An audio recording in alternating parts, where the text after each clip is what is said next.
Today, we're going to dive into the difference between two conditions that are deeply connected but have really different stories. PTSD and its sibling, complex PTSD. And trust me, understanding this isn't just about getting a label right. It's about finding the best way to heal. So let's start with a really foundational idea here.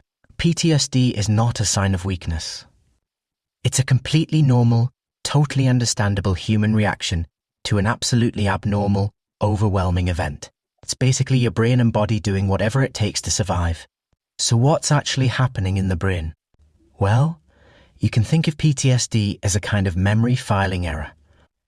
During a traumatic event, your brain's top priority is survival. It's not worried about neatly cataloguing the memory.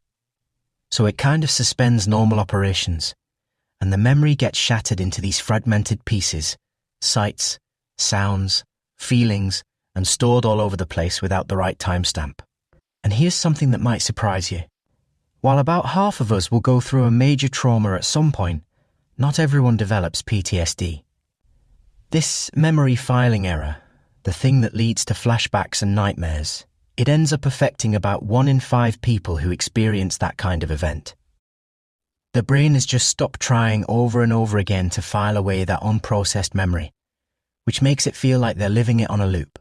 Okay, so this brings us to a really crucial distinction. Complex PTSD, or C-PTSD.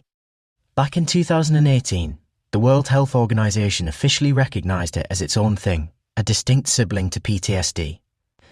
And this was a huge step, because it was a formal way of saying, not all trauma looks the same. So what's the biggest difference between them? It really all comes down to the cause. PTSD often comes from a single horrifying event, like a car crash or a natural disaster. CPTSD, on the other hand, is usually the result of trauma that's been sustained, something repeated over and over, sometimes for months or even years. We're talking about situations where a person is fundamentally trapped, where there's no real way out. Think about long-term abuse, or being a prisoner of war, or even the kind of cumulative exposure that our first responders deal with day in and day out. The trauma is often interpersonal, and it goes on for a long time, which just has a profoundly different kind of impact on a person. It's been a long road to get here. We went from calling it shell shock during World War I to finally formally recognizing PTSD in 1980. But CPTSD, that didn't get its own classification until 2018. And because it's so new, a lot of clinicians are still getting up to speed, which can, unfortunately, lead to some real confusion or even misdiagnosis. Okay, so we've got that the causes are different. But what does that mean for the symptoms? How does the aftermath of these different traumas actually show up in a person's life? Because even though they're siblings, they definitely come with their own unique sets of challenges. So first, and this is really key, both PTSD and CPTSD share the exact same core symptoms. They fall into 4 main buckets.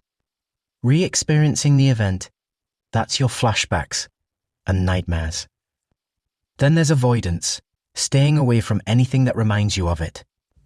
Next are the negative changes to your mood and thoughts. And finally, hyperarousal, that feeling of being constantly on edge, jumpy, and unable to relax. But here's where their paths really split. To get a diagnosis of complex PTSD, you have to meet all the criteria for PTSD, plus you have to be struggling in 3 additional areas. So you can think of it like an add-on. It's PTSD and then some. And these 3 extra categories, they are profound. They really show how that long-term trauma doesn't just mess with your memories. It can fundamentally change who you are. You're talking about major struggles with managing your emotions, deep-seated feelings of worthlessness and shame, and just finding it incredibly difficult to trust people and build healthy relationships. Understanding all this is so critical. It completely shapes the journey to healing. You can't just slap a bandage on a deep, complex wound, right? The treatment has to match the injury. And here's the most important thing I want you to take away from this. Healing is absolutely possible for both conditions. The road for someone with CPTSD might be a bit longer, sure, and it might need a totally different starting line. But a full life after trauma is 100% achievable. So what does that different starting line actually look like? While for CPTSD, treatment is often done in phases, before you can even think about processing the trauma. The first most important phase is all about building safety and stability. That means learning how to manage those huge emotions and how to build trust. Only then can you start to carefully work through the memories before moving on to that final phase. Why does all this really matter? Is it just a bunch of clinical jargon? Absolutely not. Getting the diagnosis right changes everything and means the treatment plan is actually tailored to what the person needs. For someone who survived long-term trauma, hearing the words complex PTSD can be unbelievably validating. It gives the name to their struggles with self-worth and relationships. It tells them this isn't just a flaw in your character. It's a direct result of what you survived. It gives both them and their therapist a clear map for the journey ahead. And that kind of leaves us with a really powerful question to chew on. We know for a fact that trauma can literally rewire our brains. So isn't it possible that the very act of defining it correctly, of giving someone the right words for what they went through, is the first, most crucial step in starting to rewire things back to a place of health and connection?